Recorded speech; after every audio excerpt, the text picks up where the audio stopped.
एक बार फिर से आपका स्वागत है आपके अपने एजुकेशन कैप्सूल चैनल पे। और जैसा कि आपने थंबनेल देख लिया है तो हम एक नई वैकेंसी तो नहीं कहेंगे, एक पुरानी वैकेंसी फिर से आई है, उसी के बारे में हम बात करेंगे।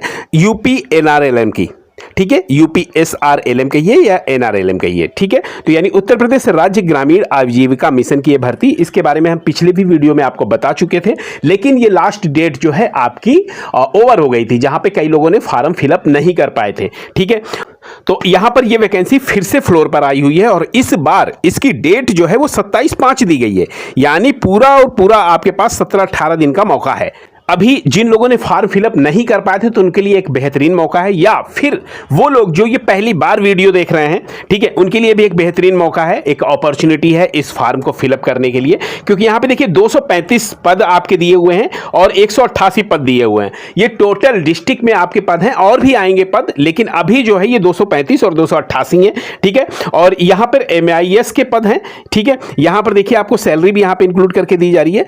तो इस पद के बारे में विस्तृत रूप से हम जानकारी ले लेते हैं कि आप इस फॉर्म को कहां फिलअप कर पाएंगे, आपकी शैक्षिक योग्यता क्या होनी चाहिए और आपको इन हैंड कितनी सैलरी मिलने वाली है। तो इसके बारे में हम विस्तृत रूप से बात करेंगे। तो चलिए हम इसका नोटिफिकेशन देख लेते हैं।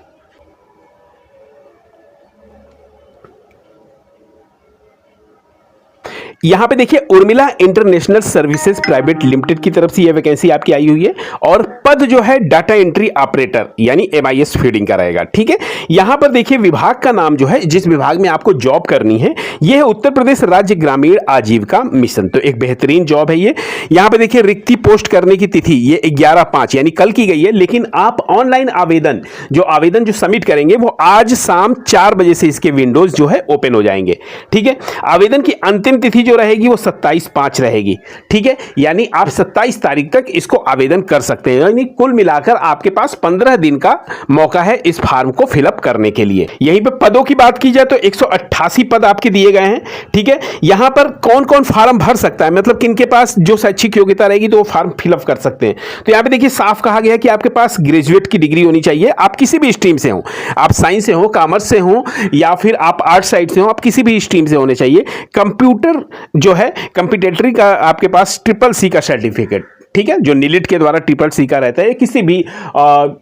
किसी भी सरकारी संस्थान से जो हो CCC के समकक्ष हो, उसको जो है आप लगा सकते हैं, ठीक है। थोड़ा सा नीचे की तरफ बढ़, कार्य के विवरण में कह रहे हैं कि आपको कार्य क्या करना है, इसके बारे में बात करें तो यहां पे कह रहे हैं कि आपके पास जो है इंग्लिश में 35 शब्द और हिंदी में 30 शब्द प्रति मिनट की टाइपिंग स्पीड होनी चाहिए, और कम से कम 2 साल का आपके पास रिलेवेंट आपके पास एक्सपीरियंस होना चाहिए इसमें काम करने का, ठीक है। डाटा एंट्री का, MS ऑफिस वर्क का, एज पर डिपार्टमेंट रिक्वायर्ड, मतलब डिपार्टमेंट को जो भी रिक्वायरमेंट होगी आपको उस हिसाब से वो काम लेंगे, लेकिन ये जो है कंप्यूटर वाला ही काम होगा आपका, ठीक है। यहीं पे बात करें कि कौन कौन भर सकता है, तो पुरुष, महिला, विकलांग और भूतपूर्व सैनिक खिलाड़ी, ये सभी जो है इस फॉर्म को फिलअप कर सकते हैं, ठीक है। वेतन की बात करें तो 25,200 आपकी सैलरी होने वाली है। यहां पर 21 से लेकर 50 साल, ठीक है। तो अगर आप 50 साल और 21 के बीच में हैं, ठीक है, तो ये एक बेहतर अपॉर्चुनिटी है जो 50 के करीब पहुंचने वाले हैं, और अगर उन्हें जॉब नहीं है तो वो भी इस फॉर्म को फिलअप करके यहां पर एक वैकेंसी ले सकते हैं अपनी। तो यहां पर 21 से लेकर 50 साल आपकी होने वाली, लेकिन ये 50 साल सामान्य के लिए नहीं है, आप ये चीज याद रखिएगा। यहां पर जो है 21 से लेकर 45 जो है सामान्य का रहेगा, ठीक है। और वहीं पे 21 से लेकर 48 जो रहेगा ये OBC का रहेगा, और 21 से लेकर 50 जो है SC ST के लिए है, ठीक है। तो इस चीज का आप ध्यान रखेंगे।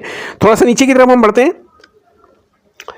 यहां पे कह रहे हैं कि आपके पास IT सॉफ्टवेयर या सॉफ्टवेयर सर्विस में आपके पास 3 साल का अनुभव होना चाहिए, ठीक है। यहीं पे नीचे की तरफ बात करते हैं तो ये कह रहे हैं कि डाटा एंट्री MIS असिस्टेंट जो है इसका पद रहेगा। यहां पे कैटेगरी वाइज आपको रिजर्वेशन दिया। टोटल 188 सीटें हैं, जिसमें जनरल के लिए 75 रहेंगी, OBC के लिए जो है आपकी 51 सीटें हैं, और शेड्यूल कास्ट के लिए 39 पोस्ट हैं, EWS के लिए 19 है और ST के लिए 4 हैं, यानी 4 पद हैं।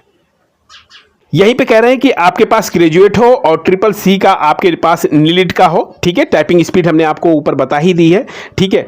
तो यहाँ पे देखिए कहीं पे कह रहे हैं कि 25 शब्द प्रति मिनट होना चाहिए और कहीं पे कह रहे हैं 30 शब्द प्रति मिनट होना चाहिए, ठीक है। यहाँ पर आप देख पा रहे हो कि इंग्लिश का देखिए यहाँ पे 30 शब्द प्रति मिनट कह रहे हैं और हिंदी का 25 कह रहे हैं, लेकिन यहाँ पर जो बात कर रहे थे इंग्लिश का 25 कह रहे थे और हिंदी का 30 कह रहे थे, ठीक है। तो अगर आपके पास 25 और 30 का है हिंदी का, तो आप इस फॉर्म को अप्लाई कर सकते हैं, ठीक है। और अगर नहीं भी स्पीड है तब भी आप अप्लाई कर दीजिएगा, तब तक आप तैयारी कीजिए, हो सकता है स्पीड तब तक आ जाए, ठीक है।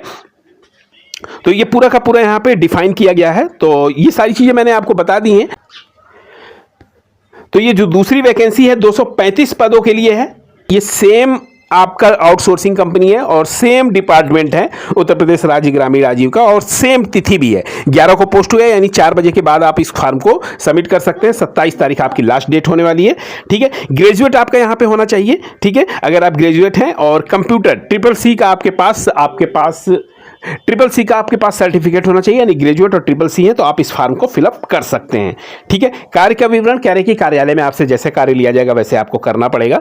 और यहाँ पे भी एज में जो है यही कहा गया है कि आपका 18 से लेके 50 जो है आपकी एज होनी चाहिए, ठीक। यहाँ पर वेतन की बात करें तो देखिए वेतन कह रहे हैं कि 16,800 आपको दिया जाएगा, ठीक है। और यहाँ पर अगर आयु की बात करें तो कम से कम आपका 21 और अधिकतम 50, लेकिन यहाँ पे जनरल के लिए 21 से लेकर 45 है, ठीक है। इस बात को आप ध्यान रखेंगे। थोड़ा सा नीचे की तरफ बढ़ते हैं। यहाँ पे कह रहे हैं कि 2 साल का आपके पास अनुभव होना चाहिए, ठीक है। और ये उत्तर प्रदेश के समस्त जिलों की वैकेंसी है, यानी एक तरह से समझ सकते हैं कि हर जिले क्या ये हर ब्लॉक की एक तरह से वैकेंसी है। अभी कुछ पद आए हैं, अभी और भी आएंगे, ठीक है। तो आपको जिले के ब्लॉक में जो है आपको ये कार्य करना पड़ेगा। यहाँ पे थोड़ा सा नीचे की तरफ बढ़े तो यहाँ पे सेम वही है कि आपके पास ग्रेजुएशन की डिग्री हो, ठीक है, और आपके पास नीलिट का सर्टिफिकेट होना चाहिए। यहाँ पे अगर वैकेंसी की बात करें तो 235 पद दिए गए हैं यहाँ पर, ठीक है। और जनरल के लिए यहाँ पे 94 पद हैं, ओबीसी के लिए यहाँ पे 63 पद यानी 63 हैं, शेड्यूल कास्ट के लिए यहाँ पे 49 है, और ईडब्ल्यूएस के लिए, ठीक है, आर्थिक रूप से पिछड़ा जो जनरल में रहते हैं ईडब्ल्यूएस, उनके लिए 24 है, और शेड्यूल ट्राइब यानी एसटी के लिए 5 सीटें यहाँ पे आरक्षित की गई हैं। तो यहाँ पे आपको पदों का वर्गीकृत आरक्षण देखने को मिलेगा और इसीलिए आपको आयु सीमा में भी छूट दी जा रही है। तो यहाँ पे 21 से लेके 50 है एससी एसटी के लिए, ओबीसी के लिए 21 से लेके 48 है, और जनरल के लिए 21 से लेके 45 आपकी आयु सीमा रहने वाली है,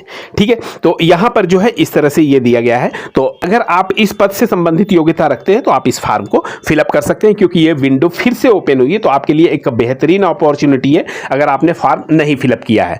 और अगर आप पहली बार वीडियो देख रहे हैं तो आपके लिए एक मौका है, क्योंकि अभी 2 बार ये फॉर्म आ चुका था और पोर्टल बंद हो चुका था, लेकिन ये फिर से तीसरी बार आया है और इस बार 15 दिन के लिए आया है। तो आप लोग जरूर इस फॉर्म को भरिए अगर आप ग्रेजुएट हैं और आपने ट्रिपल सी का कोर्स किया है। तो ये थी हमारी तरफ से आपके लिए विस्तृत लेकिन महत्वपूर्ण सूचना। फिर मिलते हैं अगले वीडियो में, तब तक के लिए आपका बहुत बहुत धन्यवाद।